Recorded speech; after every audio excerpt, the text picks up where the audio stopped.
This is VOA News. I'm David Byrd. Armed rebels attacked an Ebola treatment center Saturday near the Congolese city of Butembo, just hours after another attack at that same center killed a Cameroon epidemiologist. One militia member was killed in the attack at Katwa Hospital, where medical staffers are trying to contain an Ebola outbreak in the eastern part of the Democratic Republic of Congo. 4 rebels were captured. The latest attack came after the World Health Organization reported Friday that epidemiologist Richard Mouzoko was killed when several gunmen from a local militia stormed the hospital. Libya has closed Tripoli's only functioning airport after residents reported an airstrike on the capital.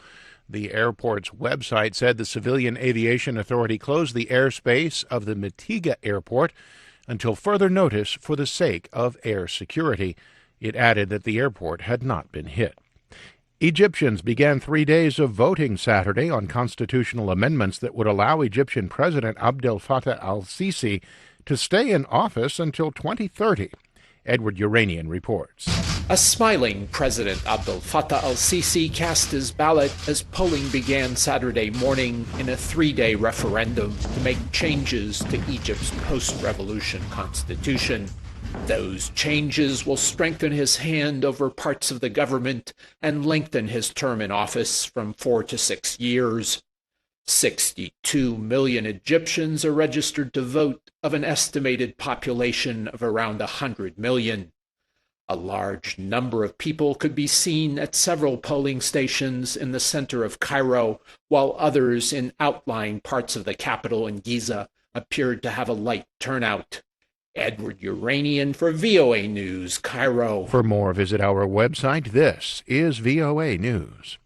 Yellow Vest protesters set fires on a march through Paris Saturday as they sought to drive home their message to the Macron government that they believe is ignoring the poor. We get more from AP's Ben Thomas.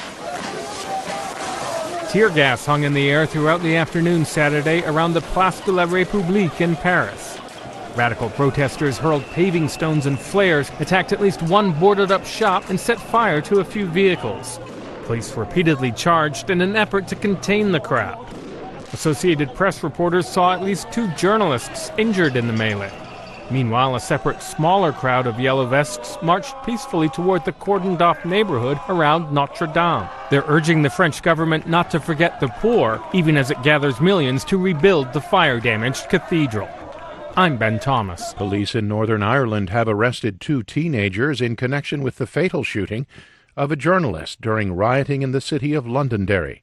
We get more from AP's Zaria Shakali. The men aged 18 and 19 were detained under anti-terrorism legislation and taken to Belfast for questioning, the police service of Northern Ireland said. The men haven't been identified or charged. Lyra McKee, 29 years old, a rising star of investigative journalism, was shot and killed, probably by a stray bullet aimed at police, during rioting Thursday night. Police said the new IRA descendant group was most likely responsible and called it a terrorist act. Zaria Shakali, London.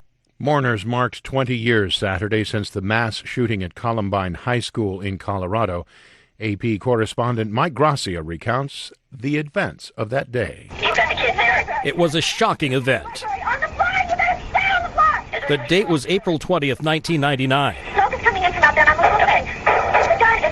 2 disaffected young men, both teenagers and students at the school, opened fire at Columbine High School in Littleton, Colorado. They killed 12 fellow students and a teacher and wounded 24 others before taking their own lives. In the aftermath, there were questions of why and how could this happen. 1 month later, President Bill Clinton told Columbine students, "What happened to you has pierced the soul of America." I'm Mike Gracia. A zookeeper in Topeka, Kansas, was mauled by a Sumatran tiger named Sanjeev at the zoo Saturday. Zoo officials say the unidentified worker was working in the tiger's enclosure when she was attacked. The zoo director says there are no repercussions planned for the animal. The woman was taken to a local hospital where she is in stable condition with wounds to her neck, back, and arms. For more, log on to our website, voanews.com.